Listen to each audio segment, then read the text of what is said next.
Hello everyone, welcome back to this channel named Inside Angle and this series named The Final Battle. In the series of the current videos, the previous 4 videos that I've posted, I have spoken about the common mistakes that students usually make either before exams or during exams that may lead to failure.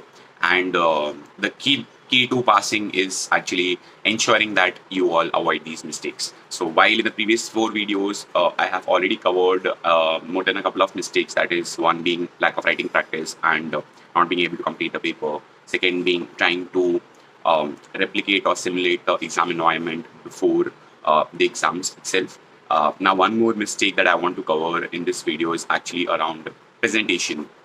That is how to present your answers, not just in terms of your beauty of your handwriting, or maybe not just in terms of the format, but holistically, when I say present, what really is it needed to mention in the answers, what does ICA expect, etc.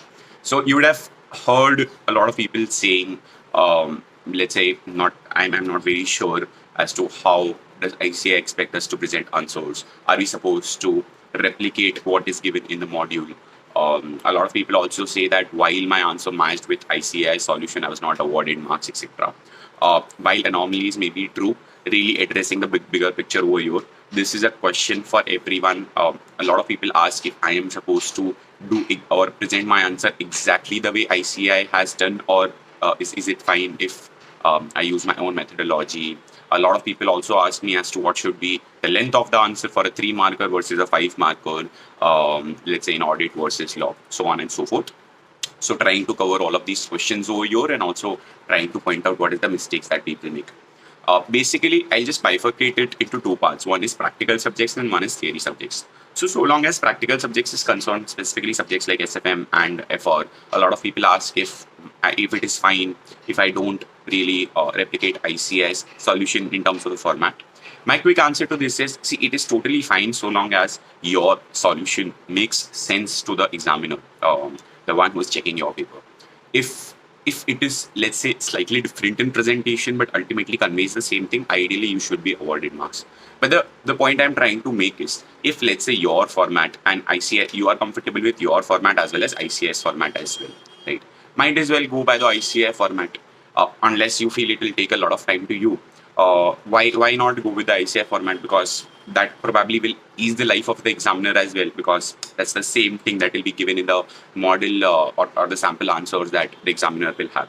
So long story short, I will suggest, so long as you feel it's possible and easy for you to go by the ICAI methodology, might as well do it, because that is in your advantage and that will ease the life of the examiner as well. But if you feel it's a lot difficult, you've already practiced your format, you feel it's more or less the same, then might as well go with your format, because ultimately what matters is the answer. So long as your answer is correct, you should ideally be awarded marks. Now, the mistakes that people commit so far as practical subjects are concerned, including me, I noticed a lot of times that I have been making this mistake. So I'll give you an example. Our SFM paper, that is July 21 SFM paper, bearing a theory question, I felt I answered the paper very well, and I feel all my answers were virtually correct, which means bearing that 4-marker theory question, out of which I scored 1 mark, bearing those 3 marks that I lost, I should be ideally getting all the marks. That is, I should score 97 versus my score was actually 87.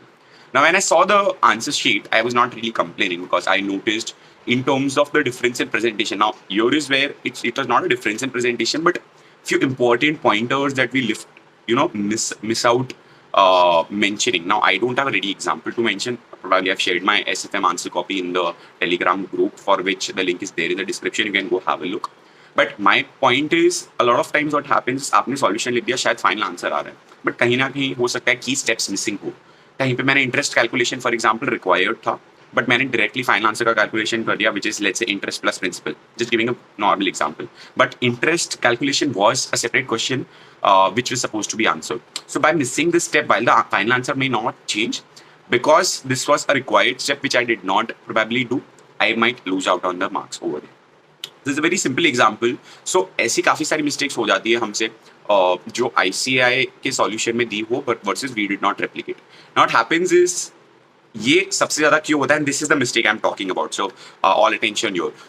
When when we audit sums, and that is what we normally do because हम लोग के पास time कम होता है, we were like, okay, ये बराबर है, बराबर है, बराबर है, right? That is when we don't realize, okay, this is the step I probably could miss if I'm to write this particular sum. Audit करोगे आपको सब बराबर ही लगेगा because calculations तो आपके सही आ रहे हैं. It's just that when you write it, the way you write it, what do you write it, is what would really matter.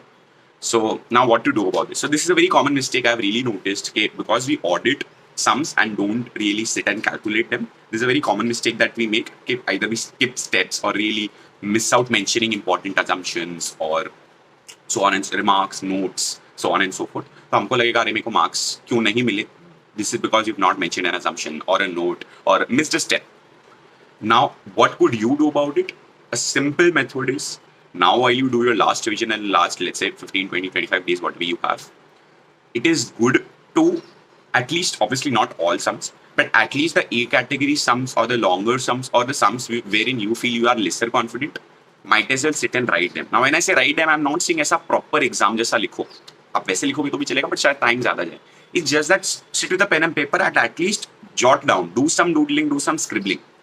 कुछ तो लिखो instead of simply doing it on calculator and checking the answer with ICI solution. वो सही आना है, ICI की solution गलत नहीं होगा, right? So no point on ticking their solution. It makes sense to do your math on your paper and then checking your answer instead of ICI's answer. So that is one mistake that people make, which I feel this is the way you should avoid it. Now, in terms of, let's say, one day before exam, now I know it's and this is actually another point that I'm trying to cover. In terms of one day before exam, it's virtually not possible to write down all the sums and practice. ठीक है? But at the same time, आप सारे sums audit करके जाओगे तो भी problem है. It's like आपको शायद कुछ important sums miss out हो जाए, आपको important steps ध्यान में ना रहे. So what I did, and that is the same thing that I might suggest you, is this is actually a separate mistake that people make, not combining with the first one. What I would really suggest you guys to do is basically sit. So for every chapter, I made a list of sums. So it's not like आप एक separate paper पे list बनाओ. हो सकता है उस sum के बाजू में tick cross वगैरह कर दो. And put a specific remark. Let's say, for example, very basic, put a remark of W. What does W mean? For example, let's say out of 100 sums, you put W against 5 sums. Which means ये 5 sum even exam के एक दिन पहले मेरे को लिख के practice करने हैं. वर्सेस ये 95 sums ऐसे है, out of 1000 sums you shortlist 100 में से 5 लिख के करो and 95 आप ऑडिट कर लो the day before exam, not at this stage, that is during your final revision. इस स्टेज पे at least 20, 30, 40 sums you definitely have time to practice. Please do that. now ये हो गया practicals की बात. So far as theory is concerned, I think it's a no-brainer. First of all, what is very important is for you guys to understand, 2 mark में ये length, 3 mark में ये length, 5 mark में ये लेंथ, ऐसा कोई फंडा होता नहीं. फर्स्ट ऑफ ऑल आप ये लेंथ सोच के जाओगे, मैं 2 पेज लिखूंगा, आपके पास एग्जाम में टाइम भी है 2 पेज लिखने का. वर्सेस अगर मैं बोलूँ आप आधा पेज लिखो, तो आधा पेज में अगर वो पॉइंट आप ड्राइव नहीं कर पाए जो आंसर चाहिए एग्जामिनर को, तो obviously you will not get a mark. The point is इतना लेंथ लिखो जितना आंसर नीडेड है.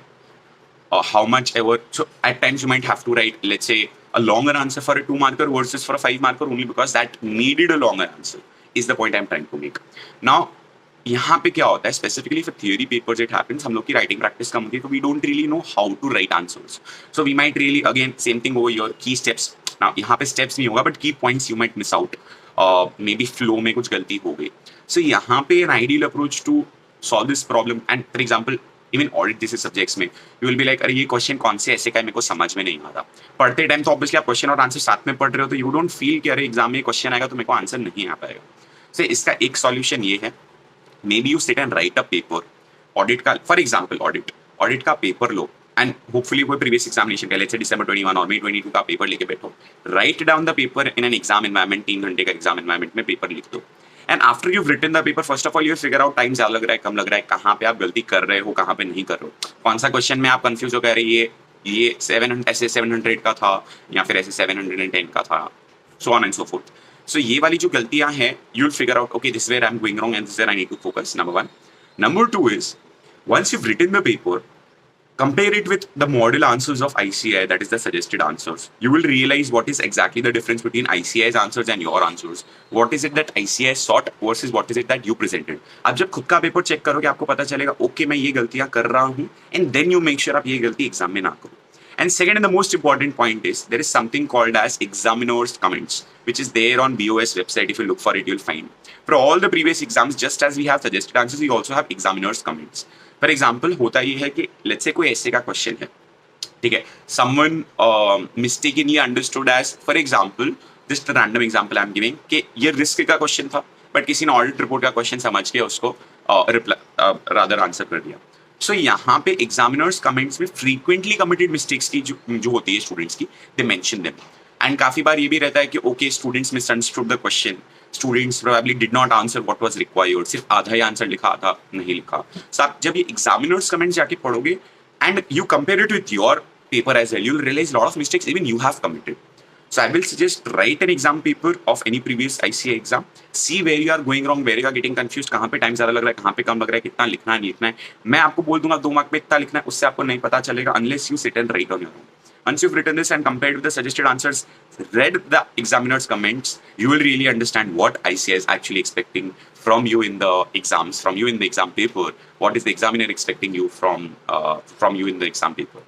So that's it from today in terms of your presentation, in terms of what is required from you on the answers.